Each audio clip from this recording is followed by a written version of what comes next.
Hi Thrian, welcome back to The Boy Who Grew Dragons. We are almost finished now, we're on chapter 25 today, and it's called Grand High Dragon Master. If you think that 4 dragons and 4 people in a 2-man tent would be a bit of a squash, you'd be right. It was a nightmare, in fact. The dragons had been quite dozy at first, so carrying them back up the moonlit garden was a piece of cake. But it wasn't long before they started to wriggle and wanted to stretch their wings. Luckily, I knew how to calm them down. Or I thought I did. I told the others to come prepared with the shoebox and some broccoli, and because of my status as chief dragon expert, they'd all actually followed orders.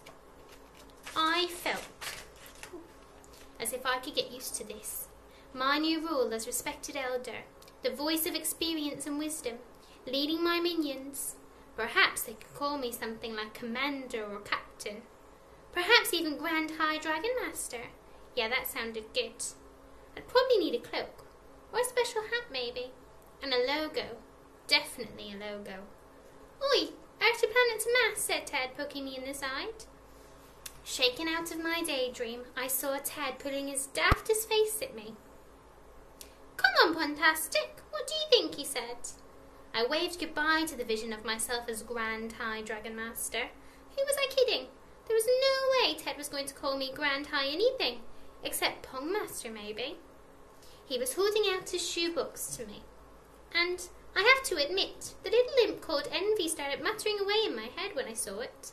He'd painted it in this really cool design, with bright shots of orange flame up the sides, and it was lined with a black silky cloth. Turning around, I saw Cat and Kai cradling theirs.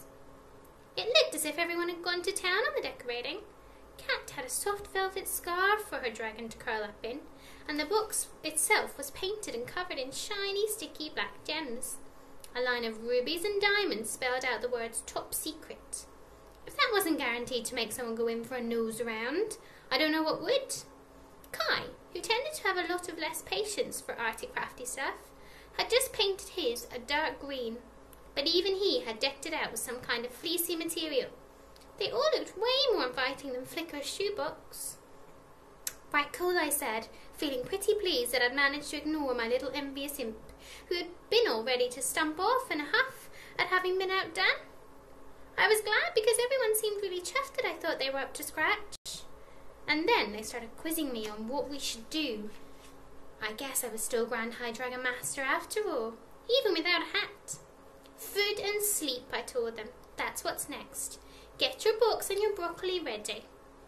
Flicker flew down and tried to pick the broccoli stalk I was holding out of my fingers. Let's see if we can entice them in.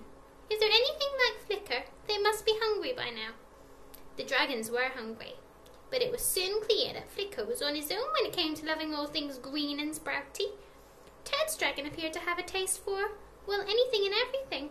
He'd already found and demolished a chocolate fudge bar that must have fallen out of Ted's pocket, plus most of its shiny wrapper. An apple and some crisps, which Ted assured us he had been saving to share with us later.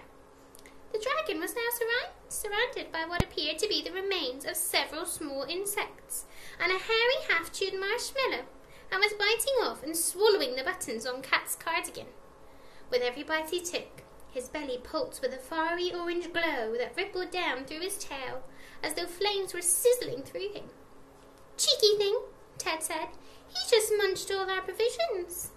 You're just mad because he got them before you could, I said with a laugh. Cat leaned across, trying to reach her dragon, who had settled by the edge of her sleeping bag. Hey, look at this, she said. We peered down to where she was now pointing on the ground sheet of a tent. All around the little purple dragon were patches of ice. The delicate crystal had formed into amazing patterns, almost like the creature had been painting a picture in frost. The dragon stretched up, drew back her wings and let out another freezing breath, swinging her head from side to side to build up the icy markings. She's an artist like me, said Cat with obvious delight. Cat snorted, but before they could launch into a full-on argument, I noticed something. Look what your one's gone and done, Ted.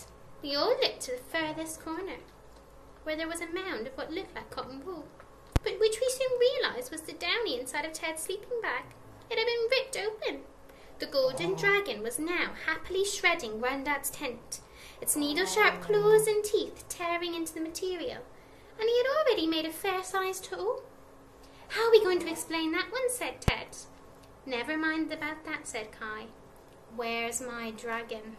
Okay, I will see you tomorrow for the next chapter.